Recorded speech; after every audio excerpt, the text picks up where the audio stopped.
Nasa pangatlo na po tayo ng Misa ni Gallo, hindi lang ang ating tradisyon, kundi ang ating debosyon. Base kay Luke, nagpakita si Gabriel kay Mama Mary. At dito pinakinggan natin from Matthew, nagpakita naman mayroong annunciation to Joseph. Para sabihin na kunin mo, tanggapin mo ang mag-ina sapagkat plano yan ng Diyos.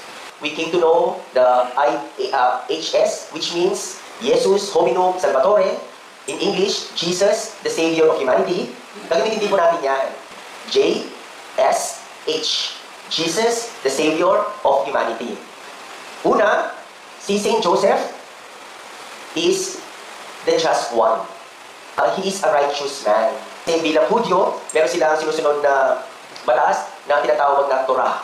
Joseph divorced Mary silently, not legally. Kung si Jose, pinatay niya ang batas, legally, patay na sana si Maria sapagkat babatuhin siya. At kasama ang kanyang anak sa sinapupunan. Naku, buti na talaga na wala ngayon. Yung mga buntis, outside marriage, buti na lang sa panahon natin yan. Hanggang ngayon, may ganyan pa, mauubos po. Mauubos ang mga bato. Okay? Para batuhin ang mga babae na buntis out of wedlock. Si San Jose, yung espiritu ng batas ang mas mahalaga sa kanya. It is not always being right, but always being good. When my father gave me a gift, a bicycle, BMX, meron kami usapan.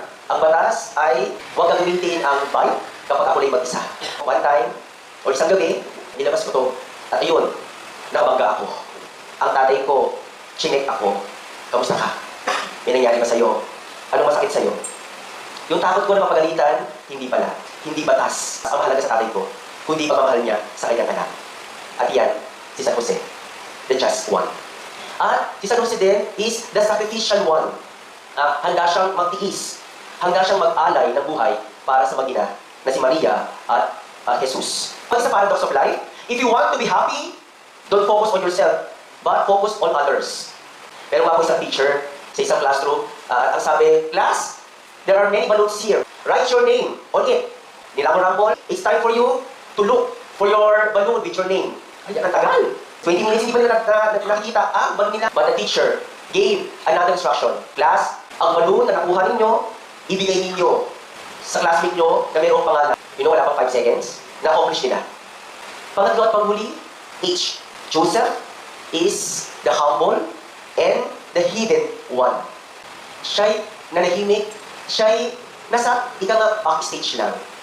Joseph, the just man, the sacrificial one, and the humble and hidden one.